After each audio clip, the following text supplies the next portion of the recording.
Bismillahirrahmanirrahim. Assalamualaikum warahmatullahi wabarakatuh.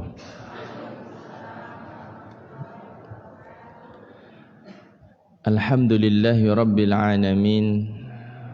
Wabihi nasta'inu ala umurid dunya wad din. Wassalatu wassalamu ala asyrafil anbiya wal mursalin, Nabiyyina Muhammadin wa ala alihi wa sahbihi ajma'in. Ya ayyuhalladzina amanu taqullaha haqqa tuqatih wa la tamutunna illa wa antum muslimun. Yang saya hormati segenap takmir Masjid Al-Hikmah, yang saya hormati segenap panitia kajian Ahad pagi Masjid Al-Hikmah, Bapak Ibu sekalian, jamaah majelis taklim yang dimuliakan oleh Allah. Pertama, mari kita panjatkan puja dan puji syukur kehadirat Allah Subhanahu wa taala. Di kesempatan pagi ini Allah kembali mudahkan kita untuk bermajelis. Tentunya kita berharap dari majelis ini kita mendapatkan tambahan ilmu yang bermanfaat, yang nantinya menjadi bekal bagi kita dalam istiqamah. Salawat dan salam semoga senantiasa terlimpah untuk panutan kita Nabi besar Muhammad sallallahu alaihi wasallam, keluarganya, para sahabatnya dan juga umatnya yang setia hingga akhir zaman. Di majelis kita pagi ini, insyaallah yang akan kita bahas adalah faidah yang bisa dipetik dari surat Ali Imran ayat 133 sampai 134. Allah Subhanahu wa taala berfirman, "Wasari'u ila maghfiratin mir rabbikum wa jannatin 'arduhas samawati wal ard u'iddat lil muttaqin alladzina yunfiquna fis sarra'i wad dharra'i wal kadhiminal ghaidha wal 'afina 'anil nas wallahu yuhibbul muhsinin." Ibu-ibu pengajian ini tengah ajeng nggih. Mboten nonton pengajian piyambak.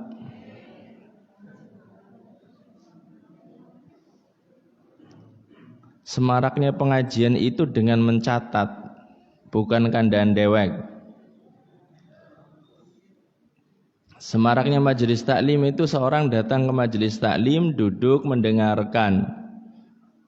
Seandainya enggak mendengarkan, turu luwih apik. Ngantuk piyambakan luwih apik daripada ngajaki kancane kandahan. Nggih. Bapak-bapak tak kalem-kalem.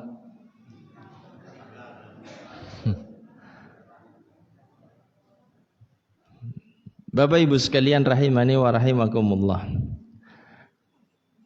Allah Subhanahu wa taala menyebutkan, "Wasari'u ila maghfiratin mir rabbikum", bersegeralah untuk mendapatkan ampunan dari Rabb kalian.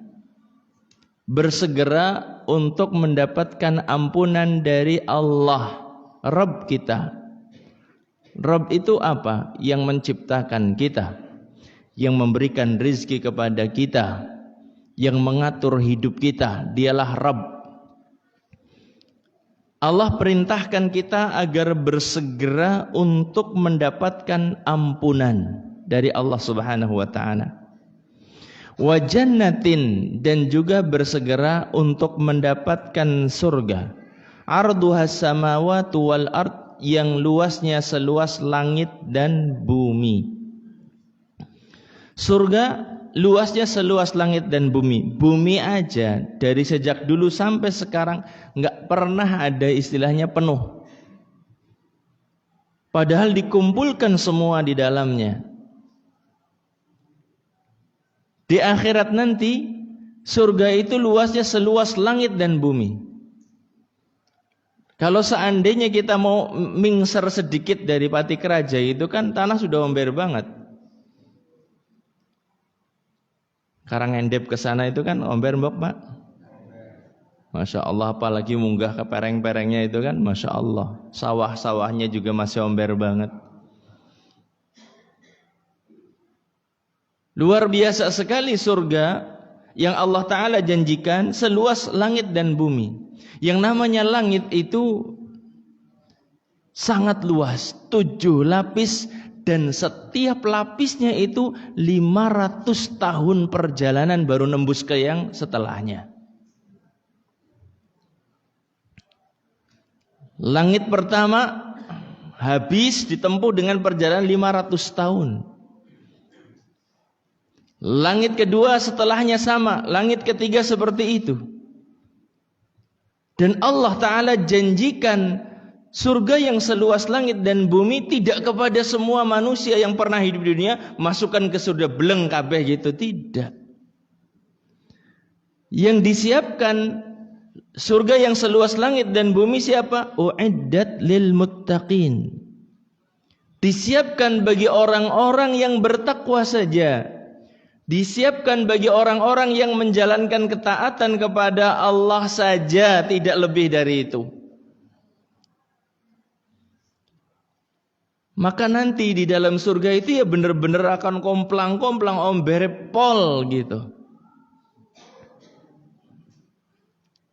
Karena nikmat di dalam surga itu Bapak Ibu adalah 99%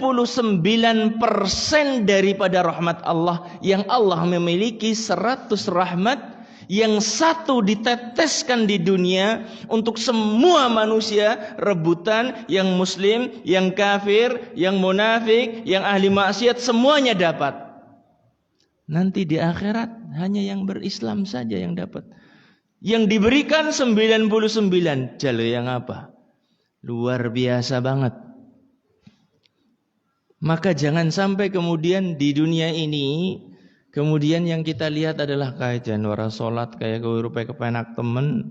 Orangnya ceritane wong ora salat kok kepenak. Ora mungkin. Nek panjenengan punya persangkaan ada orang enggak salat kok uripe kepenak, jenengan itu suudzon kepada Allah.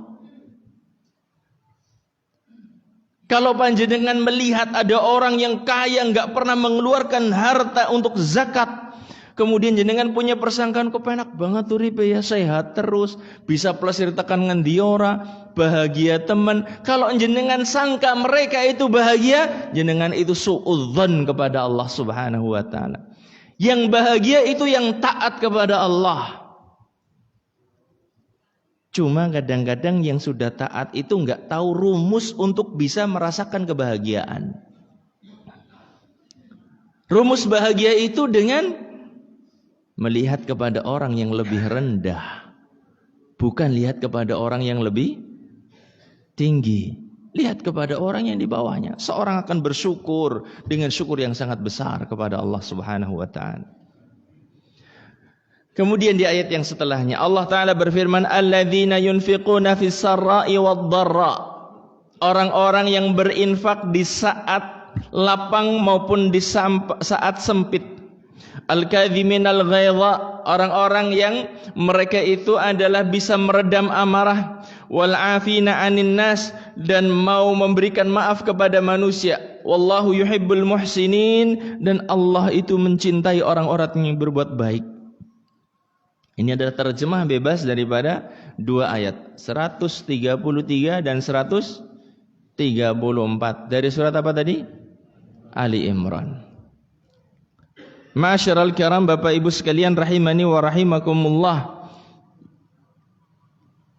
Sekarang kita akan bahas tentang hakikat takwa itu seperti apa. Karena surga itu diperuntukkan untuk orang-orang yang bertakwa. Dan kita harus berusaha mendapatkan predikat takwa dalam kehidupan kita. Inti dari takwa itu Bapak Ibu menjalankan perintah, di sisi yang lain menjauhi larangan. Inti takwa seperti itu. Namun untuk bisa seorang maksimal dalam menjalankan perintah, seorang bisa maksimal dalam menjauhi larangan, rumusnya adalah berilmu. Seorang mau ngaji, seorang mau belajar. Sehingga disebutkan oleh seorang ulama yang bernama Talq bin Habib, beliau mengatakan yang namanya takwa an ta'mala bi ta'atillah ala nuri minallah. Engkau menjalankan ketaatan kepada Allah dilandasi cahaya, maksudnya dilandasi ilmu. Tarju thawab Allah, dan engkau berharap pahala dari Allah.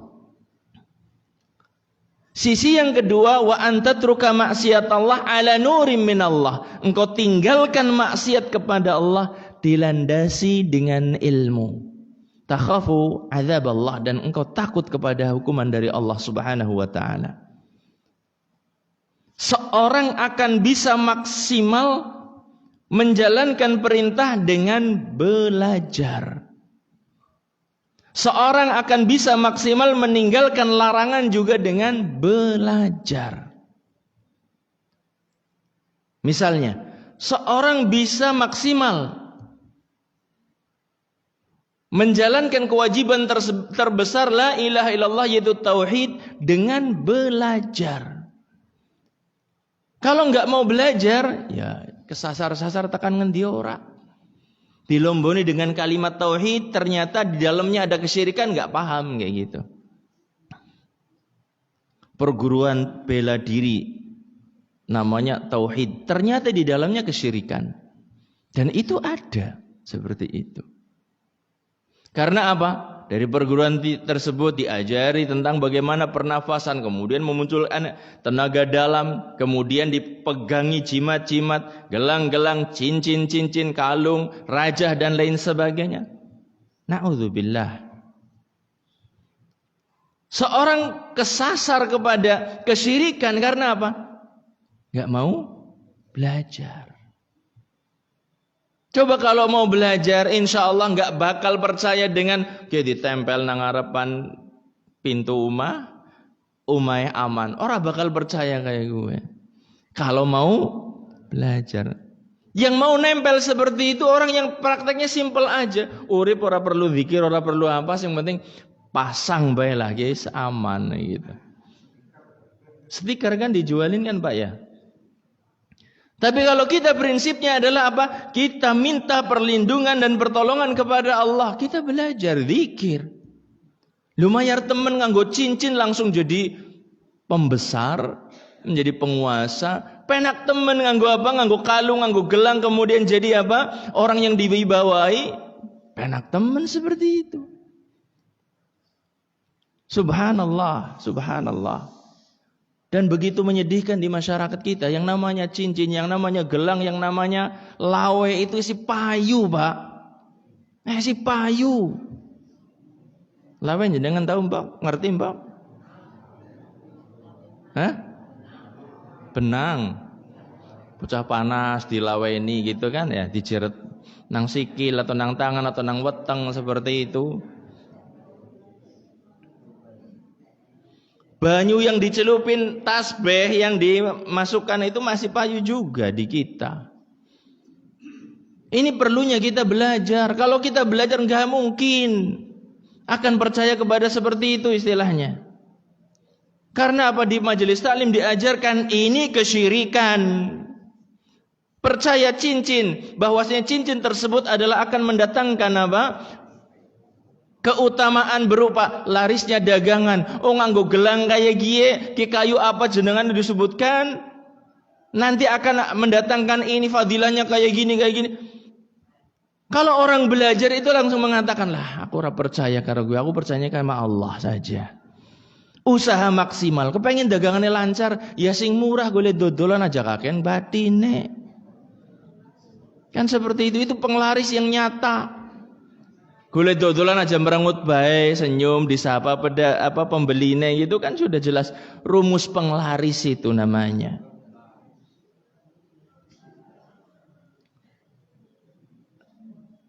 Kasih bonus, dodolan apa? Kasih bonus, kasih bonus, kasih bonus. Anak kecil yang datang, oh dikasih permen. Anak kecil yang datang dikasih jajan. Masya Allah, toko laris seperti itu.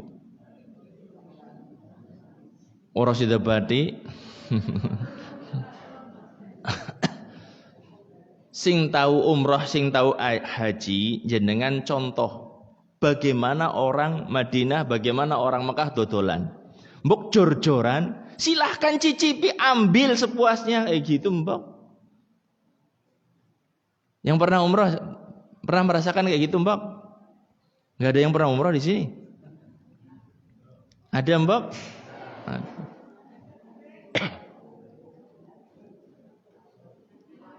Sampai sebagian jamaah ngomong ke saya, "Ustaz, dene ora wedi bangkrut apa ya nang kene?"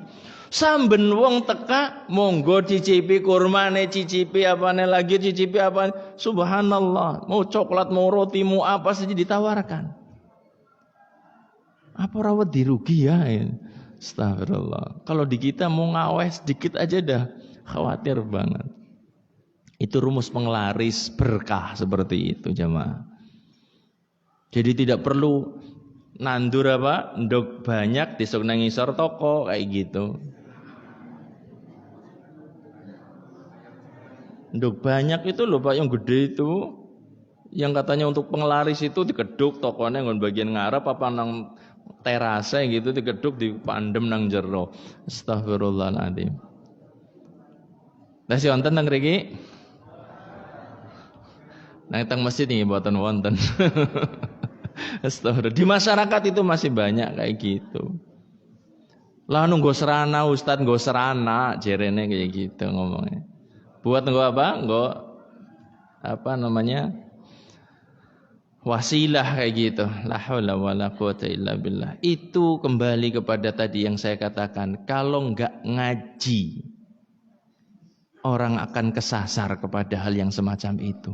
Padahal dosa yang semacam itu, hati yang sudah berpaling kepada selain Allah, itu enggak diampuni kalau mati sampai dengan membawa dosa tersebut. Ini dosanya sangat besar. Kaum muslimin dan muslimah rahimani wa rahimakumullah. Kembali kepada pembahasan kita.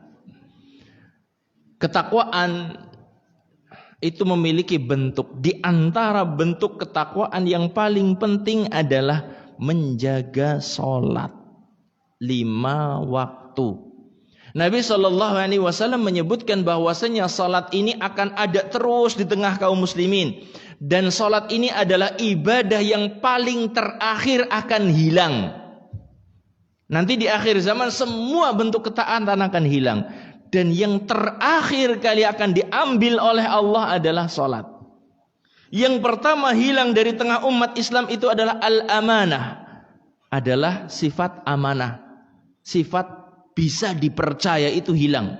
Yang pertama kali. Kemudian yang terakhir hilang dari tengah umat Islam ini adalah sholat.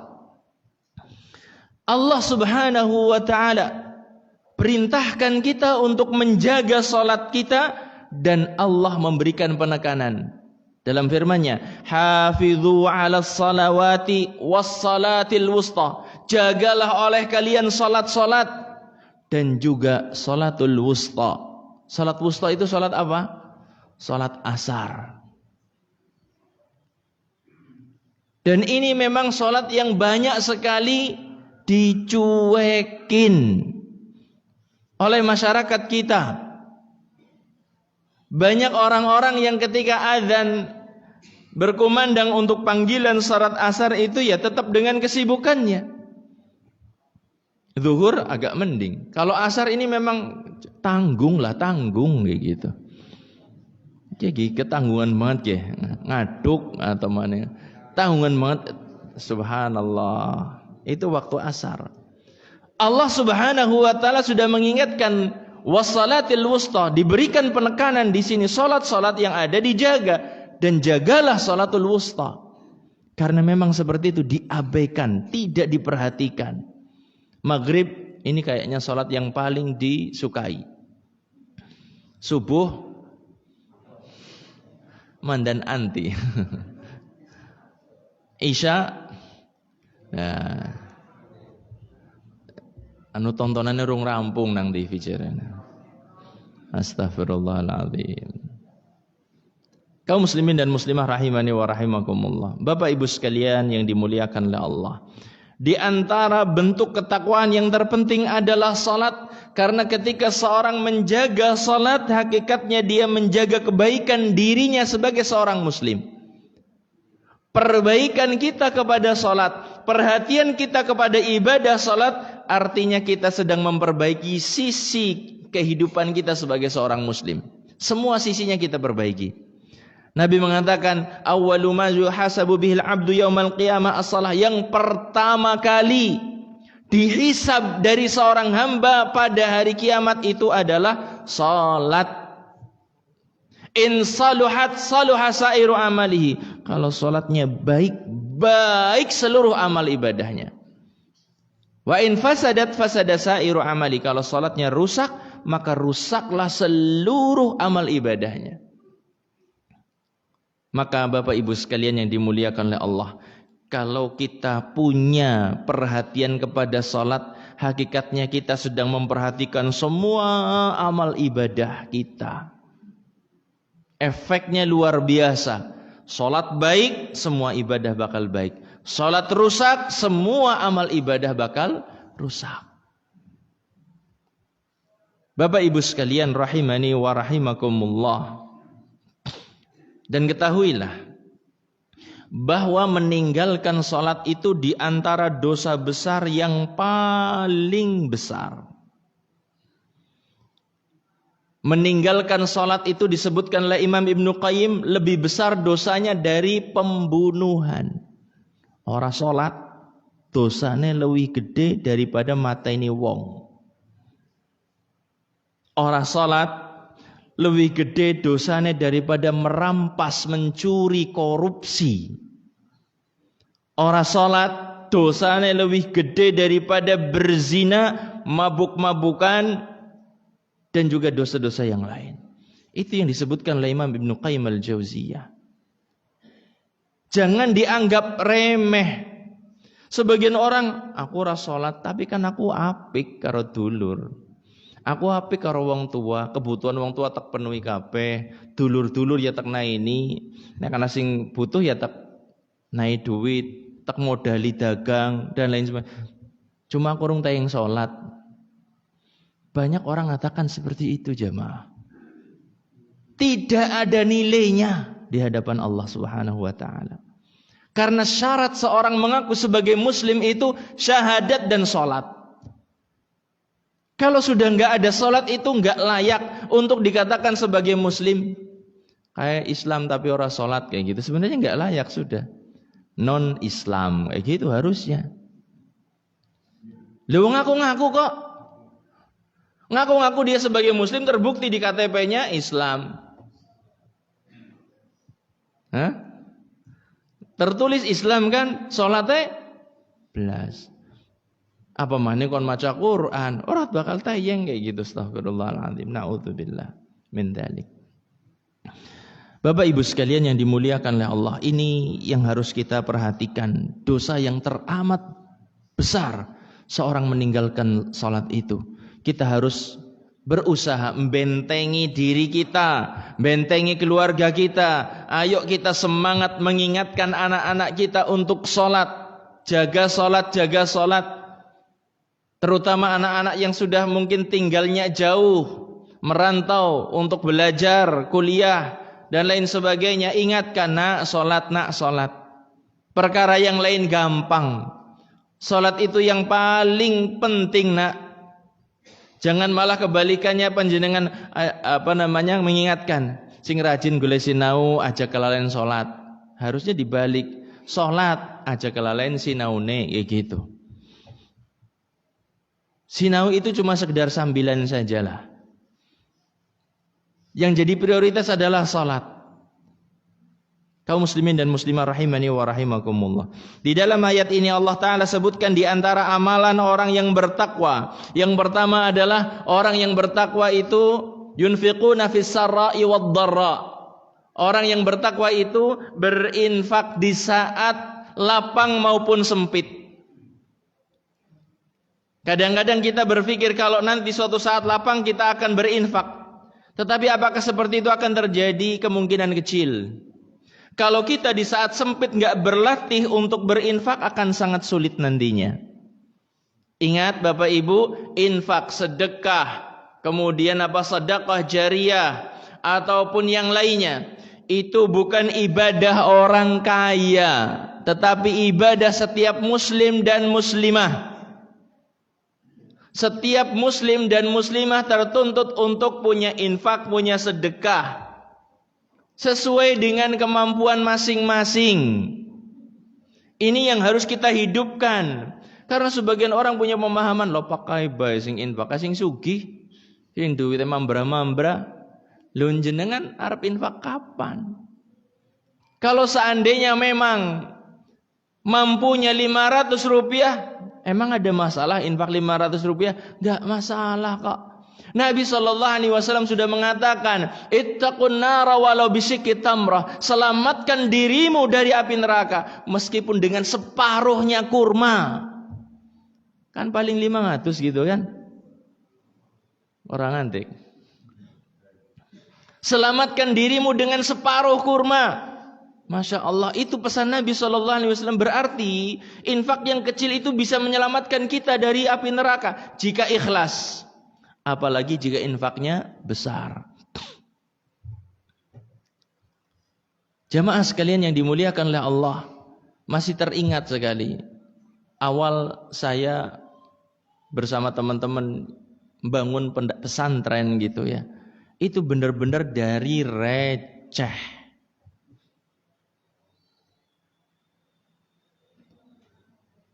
Dari apa? Dari receh. Sekarang pesantren cukup untuk nampung 150 orang. Masjidnya berapa ya itu? 18 kali 18 2 lantai. Itu dari receh. Kekuatan yang kalau mungkin orang menganggapnya lah kecil kayak gitu. Jumlah segini jamaah kalau dimaksimalkan tiap hari 100 segera terwujud yang namanya gedung TPA di sini. Orang sing ngamini mbok. Wis wedi disi arep mbangun, mbok duwe utang.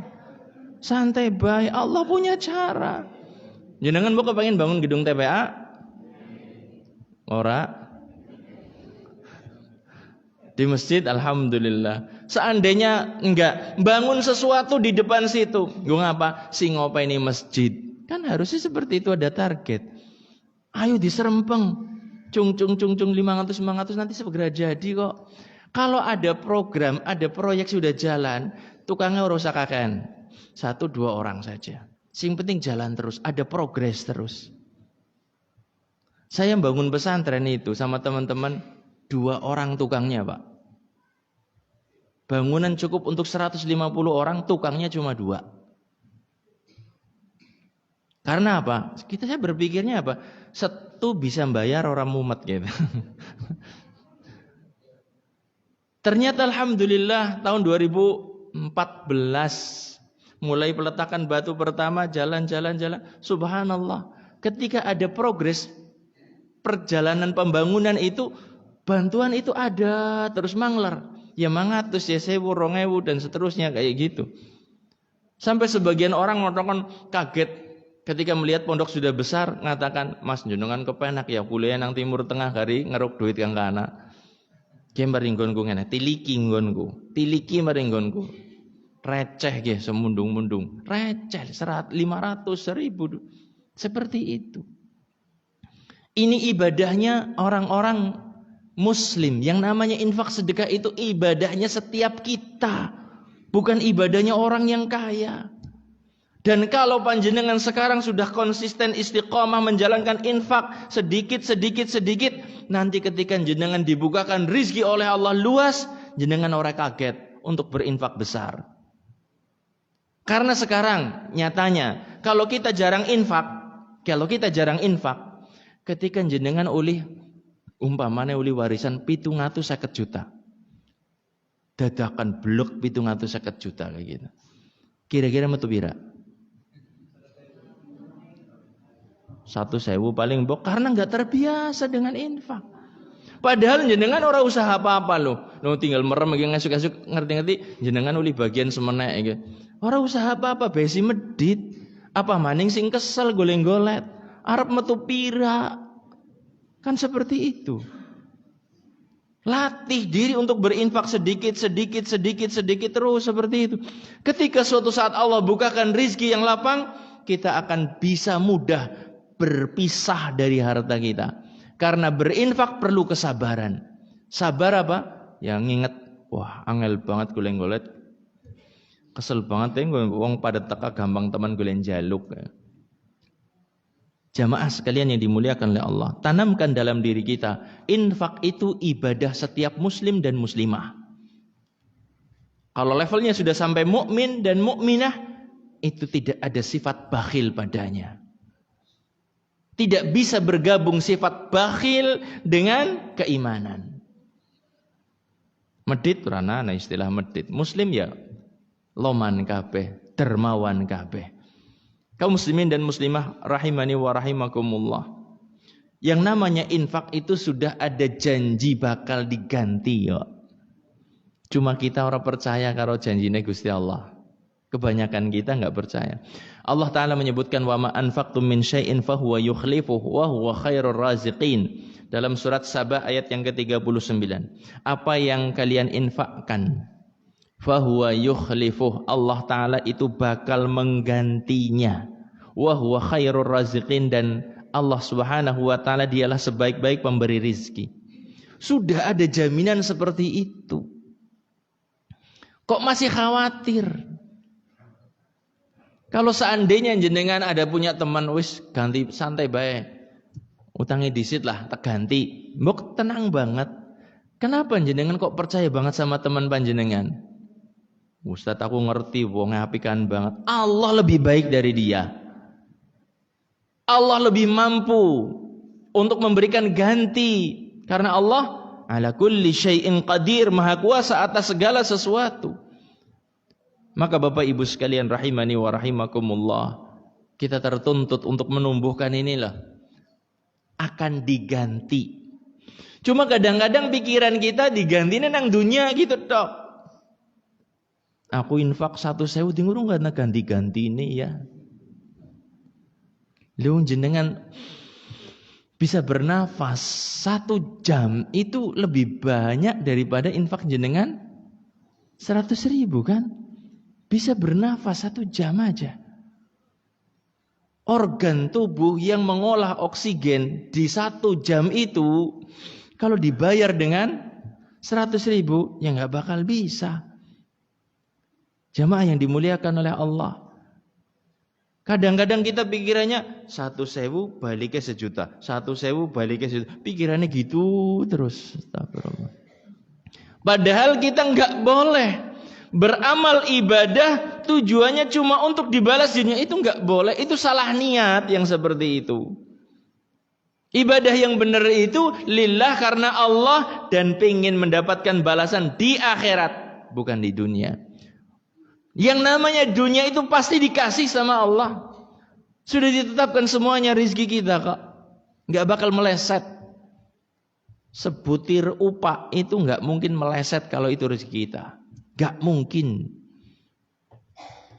Yang namanya rizki itu bakal mendatangi kita. Dimanapun kita berada, sebagaimana kematian datang kepada kita. Berarti orang usaha-usaha lah, itu salah pemahaman kalau sampai mengatakan lah wis ora usah usaha, bakal arep teka gitu. Sambut apa? Rezeki dari Allah Subhanahu wa taala dengan usaha. Wa ajmilu fit talab. Kata Nabi sallallahu alaihi wasallam, baguskan usahamu dalam mencari rezeki.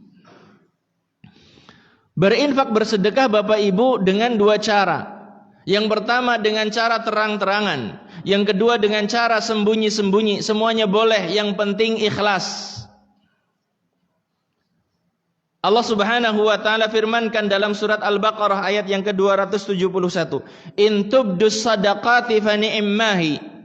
Kalau kalian terang-terangan, kalau kalian nampakkan sedekah, maka itu baik. Wa in tukhfuha wa tu'tuhal fuqara fa huwa khairul lakum. Jika kalian sembunyikan dan kalian berikan kepada orang fakir, maka itu lebih baik untuk kalian. Silahkan bersedekah dengan terang-terangan. Misalnya Masjid Al-Hikmah melelang. Masjid Al-Hikmah melelang program Ramadan. Siapa di antara Bapak Ibu yang akan berinfak? Kemudian ada yang mengatakan bismillah. Niatkan yang ikhlas. Saya siap ngasih selama bulan Ramadan tiap hari 50 nasi bok. Misalnya kayak gitu. Tujuannya untuk memancing yang lain agar yang lain bisa tergerak. Agar yang kaya tersinggung. Main bareng-bareng ayuh nyengkuyung masjid main rame. Bagaimana masjid itu bisa makmur dengan kegiatan? Alhamdulillah. Namun jangan sampai pamer. Niatkan yang ikhlas, kemudian terang-terangan gak ada masalah. Oh, masjid ini butuh biar masjid kedepannya bisa mandiri. Kemudian Masjid Al-Hikmah kemudian menawarkan kepada jamaah. Bagaimana jamaah? Di sebelah sana itu ada sawah 150 ubin, ayo kita beli, tujuannya nggo ngurip-urip masjid. Misalnya seperti itu, dipikirkan seperti itu. Untuk apa? Untuk berjalannya kegiatan masjid dengan apa? Tanpa harus istilahnya ngetok-ngetok rumah. Ada hasilnya, ada panennya dan lain sebagainya. Masya Allah. Kalau bisa digarap, kejar target. Kemudian ada orang mengatakan udah saya 50 ubin, yang satunya mengatakan saya sekian ubin. Masya Allah, segera beres insya Allah dengan seperti itu. Itu terang-terangan. Kalau mau sembunyi-sembunyi, alhamdulillah, itu baik. Kaum muslimin dan muslimah rahimani wa rahimakumullah. Kemudian selanjutnya amalan yang disebutkan di dalam ayat ini, amalannya orang bertakwa, al-kadhiminal ghaidha wal 'afina 'anil nas. Orang yang bertakwa itu menahan amarah, mampu meredam amarah yang muncul. Karena amarah itu sangat buruk, Bapak Ibu. Nabi SAW mengatakan al-ghadabu yajma'u syarra kullah. Amarah itu mengumpulkan semua bentuk kejelekan. Hadis riwayat Imam Ahmad. Marah itu mengumpulkan semua bentuk kejelekan. Dan Nabi SAW menjuluki orang yang bisa meredam amarah itu dikatakan sebagai orang yang paling kuat. Kata Nabi SAW, "Laisa syadidu bis-sara'ah, innama syadidu alladhi yamliku nafsahu indal ghadab." Orang yang kuat itu bukanlah orang yang bisa mengalahkan orang lain dalam perkelahian, dalam pergulatan. Kata Nabi, orang yang kuat itu adalah orang yang bisa meredam amarahnya di saat bergejolak. Diredam amarahnya. Muncul amarah tetapi apa enggak dilampiaskan seperti itu. Itu dikatakan oleh Nabi sebagai orang yang kuat. Kaum muslimin muslimah rahimani wa rahimakumullah. Ada beberapa kiat untuk bisa meredam amarah yang bisa kita praktekkan. Yang pertama, ketika muncul amarah, baca ta'awudz. Kita ya Pak, kalau kita lagi marah, kita baca ta'awudz. A'udzubillahi minasyaitonirrajim. Jangan malah panjenengan merintah wong liya gitu, malah tambah marah. Bu nyebut a'udzubillah, Bu a'udzubillah, ibune tambah ora karo-karuan mbok Pak. Ibune lagi ngomreng. Naudzubillah. Ibune lagi ngomreng, lagi jengkel karo sing lanang. Bu, jenengan kudu ta'awudz, kiye ta'awudz. Mbok tambah jengkel? Iya. Karena apa? Sebenarnya perintah untuk ta'awudz itu kita. Kalau kita lagi muncul emosi, a'udzubillahi minasyaitonirrajim, akan redam itu. Namun kalau ada orang lagi marah-marah kemudian kita cekel, a'udzubillah, a'udzubillah. Tambah dikepruk sisan, Bang. Karena salah posisinya gitu kan. Harusnya setiap kita pas kita mau marah, kita sendiri yang ingat. Minta pertolongan kepada Allah dari godaan syaitan. Kemudian di antara kiat yang bisa kita lakukan untuk meredam amarah adalah kalau pas bergejolak amarah, jaga mulut. Lisan ini ditutup. Jangan bersuara. Karena ketika sedang emosi, bapak-bapak ini biasanya sudah marah ya diem, menang. Nah ibu-ibu nyerocos. Tolong perhatikan. Ketika seorang marah, jaga lisan. Karena terkadang ketika seorang marah itu muncul kata-kata kekufuran. Mungkin. Ketika sedang marah, kemudian dibiarkan lisan berbicara, akan muncul kata, saya ceraikan kamu.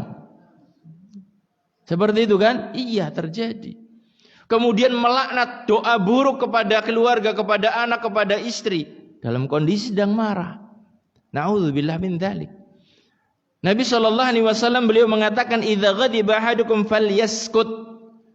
Seorang di antara kalian yang marah, muncul amarah, hendaknya diam. Ini jenengan orang sudah kesuh Ustaz. Lah itulah meredam amarah. Kesuh, kemudian apa? Diam.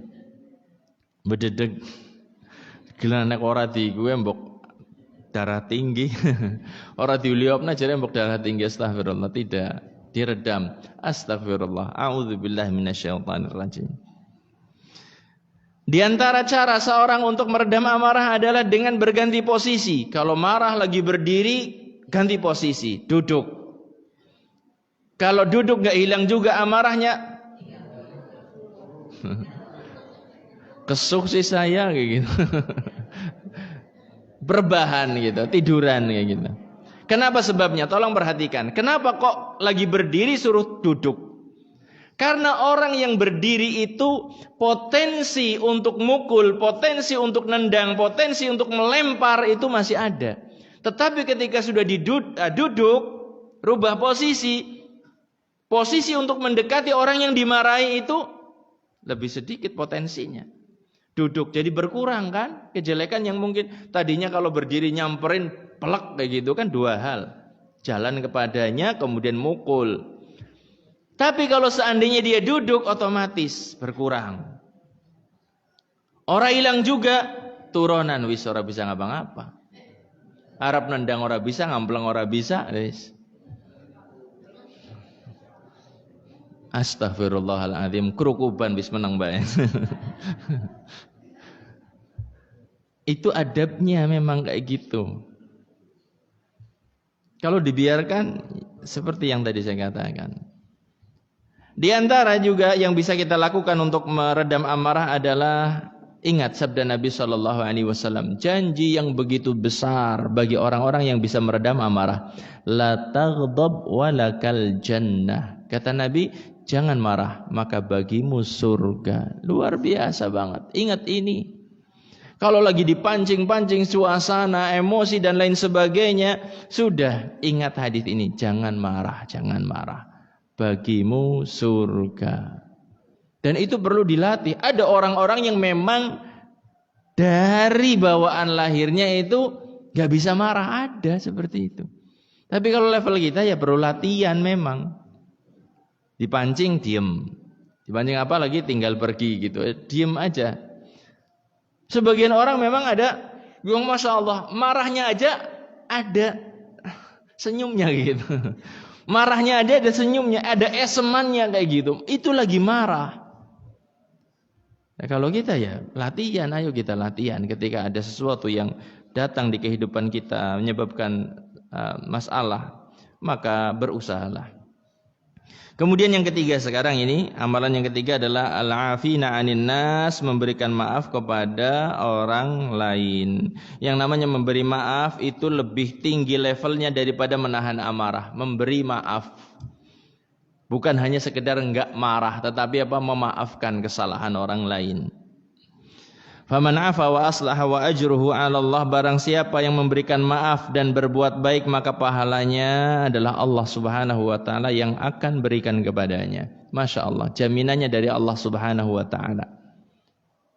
Kaum muslimin dan muslimah rahimani wa rahimakumullah, berikan maaf kepada orang lain tanpa syarat. Berikan maaf tanpa syarat. Kadang-kadang orang memberikan maaf tapi dengan syarat. Wis tengah pura, tapi ora usah ngeton-ngeton maning-maring eneh. Aku wis mbededek weruh raimu. Seperti itu sebagian orang kan. Itu maaf kok ada syarat-syaratan sih, enggak tulus itu. Wis tak maaf nah tapi jan aku bebeh banget ketemu arep kondangan mbok ketemu kae kok. Bebeh banget rasane. Itu kan maaf dengan syarat, enggak baik yang seperti itu. Maaf tanpa syarat sudah. Ingat Bapak Ibu, kalau kita memberikan maaf bukan kita terhina, tetapi kita dimuliakan oleh Allah. Wa ma zadallahu 'abdan bi'afwin illa izzan. Tidaklah Allah Ta'ala memberikan kepada seorang hamba kata maaf. Dimaafkan, ada orang nyalai, dimaafkan, illa izzan, melainkan itu adalah kemuliaan untuknya. Kemuliaan, Masya Allah. Maka rugi kalau seandainya kita enggak memaafkan orang lain. Tapi aku rata yang, ya silakan kalau mau seperti itu. Ada tanggung jawabnya nanti di hadapan Allah gitu. Ada perhitungannya. Kalau jenengan nggak bisa memberikan maaf, ingat Nabi disakiti kayak apa. Nabi diberikan kesempatan untuk balas dendam, Nabi tidak balas dendam. Itulah panutan kita. Nabi SAW terusir dari Mekah. Semuanya sudah sisi kehidupan Nabi tersakiti. Ketika Nabi sudah begitu kuat, begitu perkasa, datang ke kota Mekah, ada kesempatan untuk balas dendam. Allah Subhanallah, Allah Subhanahu wa Ta'ala berikan kata maaf yang begitu besar untuk Nabi. Dimaafkan semuanya. Padahal di saat itu Nabi mau ngapain aja sudah mampu ketika Fathu Mekah. Allah berikan kelapangan dada pada diri Nabi yang sangat luar biasa. Barakallahu fikum jami'an. Ini beberapa faedah yang bisa kita ambil dari surat Ali Imran ayat yang ke-133 dan 134. Semoga ini menjadi ilmu yang bermanfaat bagi kita semuanya. Amin ya rabbal alamin. Selanjutnya mungkin ada pertanyaan dari materi yang saya sampaikan. Saya persilahkan.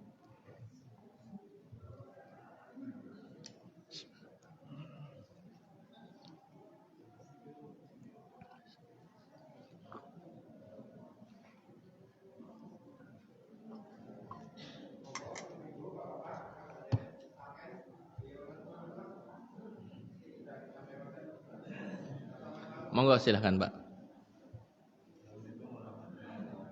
Waalaikumsalam warahmatullahi wabarakatuh. Misalkan kita dizalimi orang lain, kemudian dalam hati kita sudah memaafkan dia, apakah kita perlu menyampaikan bahwa kamu sudah tak maafkan, atau cukup diam saja nggak menyampaikan, yang penting hatinya sudah memaafkan itu? Sepanjang yang saya ketahui tidak masalah. Kemudian kalau seandainya memang benar-benar sudah memaafkan, bangun hubungan baik dengannya. Seperti tidak ada masalah sebelumnya. Kalau pengen lebih enteng lagi kasih hadiah. Hati kita itu akan terbantu sekali untuk lapang memaafkan orang tersebut. Orang yang sudah ngata-ngatain kita jelek, kemudian kita memberikan maaf, kemudian kita kasih hadiah. Sudah. Serahkan sama Allah Subhanahu wa Ta'ala. Sepanjang yang saya ketahui tidak perlu untuk memberitahukan. Yang lain mungkin masih ada? Cukup? Terima kasih atas perhatiannya. Bahagia sekali pagi ini bisa hadir di tengah panjenengan. Panjenengan semangat belajar, panjenengan kondisinya sehat walafiat. Dilapangkan rizki, Masya Allah. Diberikan kemudahan nanti untuk pulang ke rumah dengan selamat.